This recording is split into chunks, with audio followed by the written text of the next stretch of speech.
매일 성경 묵상 나눔입니다. 4월 28일 금요일입니다. 오늘 묵상하는 본문은 민수기 19장 11절에서 22절입니다. 본문을 읽습니다. 사람의 시체를 만지는 자는 이레 동안 부정하리니 그는 셋째 날과 일곱째 날에 제물로 자신을 정결하게 할 것이라. 그리하면 정하려니와 셋째 날과 일곱째 날에 자신을 정결하게 하지 아니하면 그냥 부정하니 누구든지 죽은 사람의 시체를 만지고 자신을 정결하게 하지 아니하는 자는 여호와의 성막을 더럽힘이라. 그가 이스라엘에서 끊어질 것은 정결하게 하는 물을 그에게 뿌리지 아니하므로 깨끗하게 되지 못하고 그 부정함이 그대로 있음이니라. 장막에서 사람이 죽을 때의 법은 이러하니 누구든지 그 장막에 들어가는 자와 그 장막에 있는 자가 이레 동안 부정할 것이며 뚜껑을 열어놓고 덮지 아니한 그릇은 모두 부정하니라. 누구든지 들에서 칼이나 칼에 죽은 자나 시체나 사람의 뼈나 무덤을 만졌으면 이레 동안 부정하리니 그 부정한 자를 위하여 죄를 깨끗하게 하려고 불사른 재를 가져다가 흐르는 물과 함께 그릇에 담고 정결한 자가 우슬초를 가져다가 그 물을 찍어 장막과 그 모든 기구와 거기 있는 사람들에게 뿌리고 또 뼈나 죽음을 당한 자나 시체나 무덤을 만진 자에게 뿌리되 그 정결한 자가 셋째 날과 일곱째 날에 그 부정한 자에게 뿌려서 일곱째 날에 그를 정결하게 할 것이며 그는 자기 옷을 빨고 물로 몸을 씻을 것이라. 저녁이면 정결하리라. 사람이 부정하고도 자신을 정결하게 하지 아니하면 여호와의 성소를 더럽힘이니 그러므로 회중 가운데서 끊어질 것이니라. 그는 정결하게 하는 물로 뿌림을 받지 아니하였은즉 부정하니라. 이는 그들의 영구한 율례니라. 정결하게 하는 물을 뿌리는 자는 자기의 옷을 빨 것이며 정결하게 하는 물을 만지는 자는 저녁까지 부정할 것이며 부정한 자가 만진 모든 것이 부정할 것이며 그것을 만지는 자도 저녁까지 부정하리라. 오늘 계속해서 정결법에 대한 이야기를 하고 있는데 오늘은 죽음, 시신과 관련되어진 내용입니다. 하나님께서 이스라엘의 정결에 대한 이야기를 하시기 전에 1년이 된 붉은 소를 제물로 드려서 근데 성소에서 장막의 번제단에서 태우는 것이 아니고 그 제물을 진영 밖 이스라엘이 무리가 정착해 있는 진영 밖에서 온전히 불로 태워서 그것을 가루로 만드는 것에 대한 이야기, 그리고 그 가루로 만든 것을 쌓아 놓아 이스라엘 사람들로 그 소의 죄를 물에 타서 정결케 하는 예식에 대한 이야기를 했었습니다. 이제 그것이 연장선상에 있습니다. 오늘은 이제 사람의 시체를 만진 경우입니다.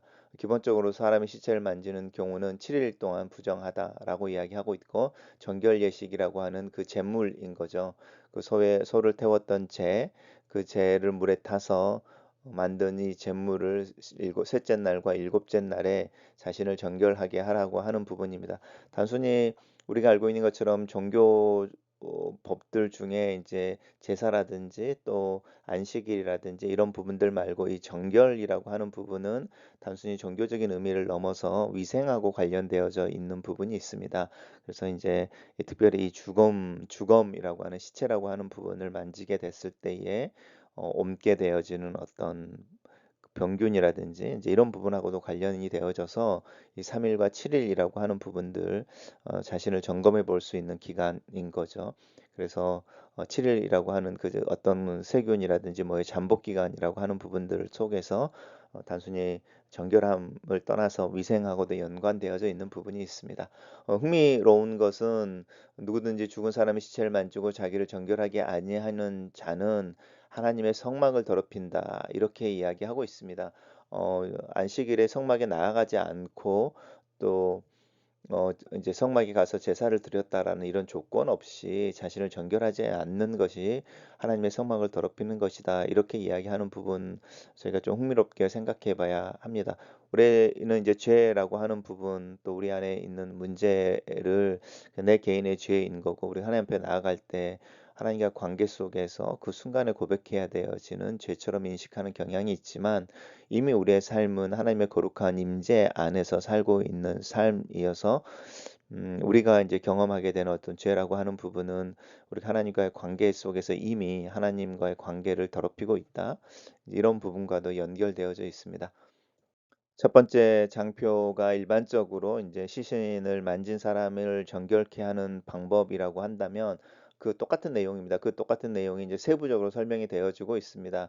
사람이 이제 장막에서 죽었을 경우가 있는 것이고요. 이제 들에서 그 장막 밖에서인 거죠. 장막 밖에서 죽는 경우가 있습니다. 이제 그랬을 때에 어떻게 할 것인지 이야기를 하고 있습니다.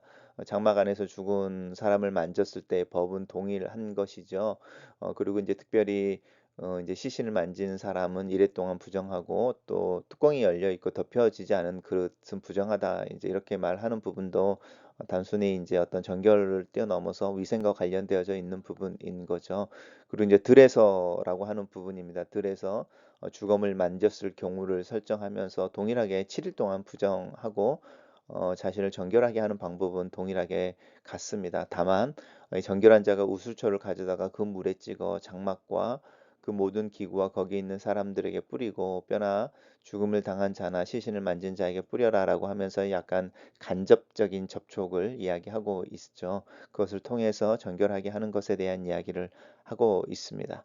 그리고 이제 그런 일을 했던 사람 또한 부정해짐으로 정결하게 해야 된다라고 이야기하는 부분이 있고요. 여기서도 동일하게 다시 한번 강조되어집니다. 사람이 부정하고도 자신을 정결하게 아니하면 성소를 더럽히는 것과 같다. 그리고 그것의 죄는 회중 가운데 끊어진다라고 하는데 이 끊어지는 것을 이 사형과 같은 죽음의 의미로 해석할 거냐 아니면 이제 excommunication이라고 하는 어떤 그 탈퇴 아니면 출교 이제 이런 걸로 이해할 거냐라고 하는 부분인데요. 이제 끊어진다고 하는 부분은 일단은 단절을 의미하고 있습니다. 단락을 요약해 보겠습니다. 사람의 시체를 만지는 자는 7일 동안 부정하니 셋째 날과 일곱째 날에 제물로 자신을 정결케 하라. 이렇게 정리했습니다. 두 번째 단락에서는 이제 인은이라고 말하면서 그 주검이라고 하는 시체를 만지는 것을 만지는 자들 또 그 시체 주변에 있었던 그릇이나 용기들을 정결하게 하는 법 그것에 대한 이야기를 하고 있고요. 그것이 영구한 교례다라고 하여서 대대로 지켜야 한다라고 하는 부분입니다.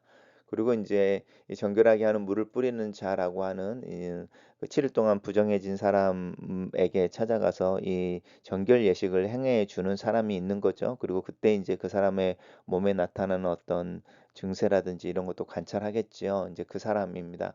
그 사람 또 그 물을 정결하게 하는 물을 만지는 자는 저녁까지 부정하고 그 사람이 만지는 물건들이나 그 사람을 만지는 자도 부정하다. 저녁까지 하루 이야기하는 거죠. 그러니까 간접적인 접촉의 경우여서 그런 것 같습니다. 단락을 요약해 보겠습니다. 정결하게 하는 물을 뿌리는 자는 자기 옷을 빨 것이며 정결하게 하는 물을 만지는 자는 그날 저녁까지 부정하며 그 부정한 자가 만진 것 또한 그날 저녁까지 부정하다. 이렇게 정리합니다. 매성경 교재에 나와 있는 묵상 내용입니다. 사람이 장막 안에서 죽었을 때에 그 안에 있었거나 장례를 치르러 그 안에 들어간 사람, 들판에서 시신이나 죽은 사람의 뼈나 무덤에 몸이 닿은 사람은 7일 동안 부정했습니다. 심지어 죽은 사람이 있던 장막에 뚜껑을 덮지 않은 채 두었던 그릇도 부정해졌습니다. 죽음의 부정함이 이토록 강력한 이유는 하나님의 생명과 극단, 반대 극단에 있는 현상이기 때문입니다. 우리가 사는 세상은 가장 강력한 부정인 죽음이 일상일 정도로 정결하고 거룩한 본래의 창조 세계로부터 멀어져 있는 것을 현실로 인식해야 합니다. 하나님의 생명을 지닌 사람은 하나님의 생명에서 벗어난 세상의 현상을 분별하고 그것을 당연한 것이 아닌 부정함으로 인식해야 합니다. 시신 때문에 부정해진 사람을 정결하게 하려면 정결한 사람이 붉은 암송아지를 태운 채와 흐르는 물을 섞어 만든 잿물을 우슬초에 찍어 뿌려 주어야 했습니다. 부정해진 그릇도 마찬가지였습니다. 이는 그리스도를 통한 하나님의 구원이 모든 부정함에서의 해방임을 보여줍니다. 하나님은 먼저 그리스도의 피로 우리의 양심을 깨끗하게 하셔서 우리가 죽은 행실에서 떠나 살아계신 하나님을 섬기게 하십니다. 여기에 그치지 않고 세상에 만연한 모든 부정한 것을 없애시고 생명과 의미로 충만한 세상을 회복시킬 것을 약속하고 계십니다. 시신에 접촉한 것을 알면서도 정결 의식에 참여하거나 치르지 않으면 이스라엘에서 끊어져야 했습니다. 부정함이 성소를 더럽히기 때문입니다. 하나님의 백성이 되어서도 내 삶에 부정한 것을 씻어내지 아니하면 하나님의 이름을 더럽히고 성전 공동체인 교회를 더럽히게 됩니다. 부정함을 예민하게 분별하고 날마다 회개하며 잘못된 일을 멀리 합시다. 부정은 전염성이 있어서 주검 때문에 사람에게 정결하게 하는 물을 뿌린 사람도 그날 저녁까지 부정했습니다. 하지만 부정해진 형제 자매를 위해 누군가 그 곁으로 가야만 했습니다. 부정한 사람을 멀리하기보다는 부정에 노출되더라도 그의 곁으로 가서 복음을 전하고 정결하게 되는 길을 알려 주어야 합니다. 글로 쓰는 기도입니다. 이 세상을 살면서 내 자신을 정결하게 지키며 하나님 앞에 흠이 없이 설 수 있는 믿음과 지혜, 용기를 위해 기도합니다. 예수 그리스도 안에서 나에게 주어진 특권을 알고 누릴 줄 알면서도 그에 따르는 책임감을 느끼며 살게 도와 주시옵소서. 일상의 평범함 속에서 하나님의 방법으로 사는 지혜를 위해 기도합니다. 나를 가르치시고 인도하여 주시옵소서. 예수님 이름으로 기도합니다. 아멘.